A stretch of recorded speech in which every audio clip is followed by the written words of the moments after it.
నేను అధ్యక్ష వాళ్ళు ఇప్పటికి కూడా వాళ్ళు గత ప్రభుత్వంలో ఉన్నప్పుడు అధ్యక్ష ఏ విధంగా ప్రవర్తించిండ్రు, ఇప్పుడు ప్రతిపక్షంలోకి పోయిన తర్వాత కూడా వాళ్ళ వైఖరిలో వాళ్ళ బుద్ధి మారలేదు అధ్యక్ష.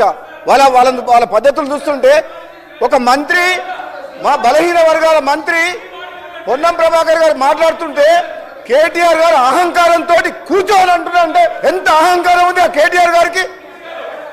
తెలంగాణ ప్రజలు చెంపచెల్లు కనిపించే మీకు జవాబిచ్చుతారు కూడా కేటీఆర్ వైఖరిలో మార్పు రాలేదంటే ఆ రాచరిక పాలనకు వద్దనే తెలంగాణ ప్రజలు మార్పు కోసం అని చెప్పే వాళ్ళు అక్కడ పంపించిండ్రు, అయినా బుద్ధి రాలేదు. అధ్యక్ష నేను ఒక విషయం చెప్తా, మన కడియం సిఆర్ గారు చాలా సీనియర్ నాయకులు.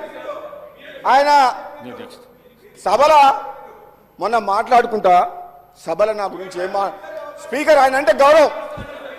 కడియం సిఆర్ గారు చాలా సీనియర్ నాయకులు మేధావి, ఆయన అంటే నాకు గౌరవం. మొన్న సభల నా గురించి ఏం మాట్లాడతాడు, నీకు మంత్రి వచ్చేది హోంమంత్రి వచ్చేది లేదు సచ్చేది లేదా అన్నాడు. అధ్యక్ష అంత సీనియర్ నాయకుడిని ఒక మాట్లాడుతున్నా మీ ద్వారా ఏమడుతున్నంటే, అదే నాకు వస్తుందా రాదా, మా ప్రభుత్వం ఉంది, అది ముఖ్యమంత్రి అధిష్టానం నిర్ణయం తీసుకుంటుంది, అది వదిలేయండి, అది కళ్యాణ్ సిఆర్ గారు, అది మీ చేతిలో లేదు నా చేతుల్లో లేదు. కానీ నువ్వు ఒక ఉద్యమకారుడు తాటికొండ రాజయ్య గారికి నువ్వు 2 సార్లు మోసం చేసినావు. ఎట్లా?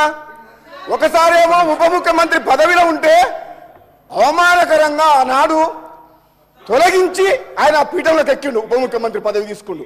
ఆయన తెలంగాణ కోసం ఉద్యమ పార్టీ అని చెప్పి ఆనాడు కాంగ్రెస్ పార్టీకి రాజీనామా చేసి టీఆర్ఎస్ పై గెలిస్తే ఉప ముఖ్యమంత్రి పదవిలో అవమానకరంగా తీసేసి పదవిలోకి ఎక్కిన చరిత్ర ఆయనది.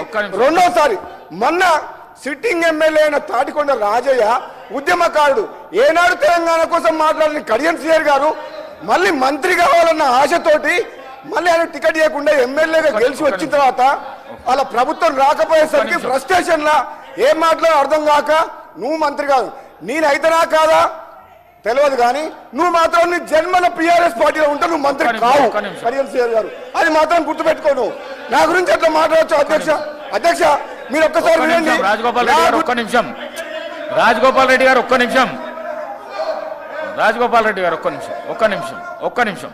నిమిషం ప్లీజ్, ఒక్క నిమిషం.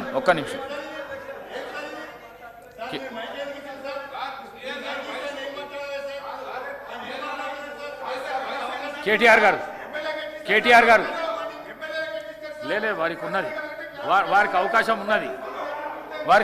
ఉన్నది. కేటీఆర్ గారు మాట్లాడండి. స్పీకర్ సార్, నేను మీ ప్లేస్లలో పోయి కూర్చోండి. శ్రీయర్ సార్ మీరు మీ ప్లేస్లలో పోయి ప్లీజ్.